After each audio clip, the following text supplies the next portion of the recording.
মাগরিবের পরে কারো সঙ্গে কথা না বলে এই দোয়াটি 7 বার পরে আল্লাহ তাআলার কাছে যা চাইবেন আল্লাহ আপনাকে তাই দান করবে। অভাবে আছেন, ঋণগ্রস্ত আছেন, মাথায় টেনশন, ঋণের বোঝা, বাড়িতে থাকতে পারতেছেন না, আল্লাহ সব আপনার পেরেশানি দূর করে দেবে ইনশাআল্লাহ, যদি আপনি আমলটি করতে পারেন। আমল মানুষের জীবন বদলিয়ে দেয়, আমল মানুষের জীবনকে পরিবর্তন করে দেয়। আল্লাহ তাআলা আপনার সব দোয়া কবুল করে নেবেন ইনশাআল্লাহ। মাগরিব নামাজের পরে কিবলামুখী হয়ে থাকবেন, কারো সঙ্গে কথা বলবেন না, কারো সঙ্গে কথা না বলে কিবলামুখী হয়ে আপনি পড়বেন আল্লাহুম্মা আজরিনা মিনান নার, আল্লাহুম্মা আজরিনা মিনান নার, আল্লাহুম্মা আজরিনা মিনান নার।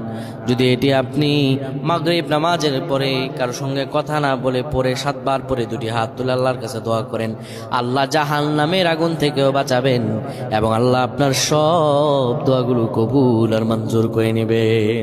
আল্লাহুম্মা আমিন।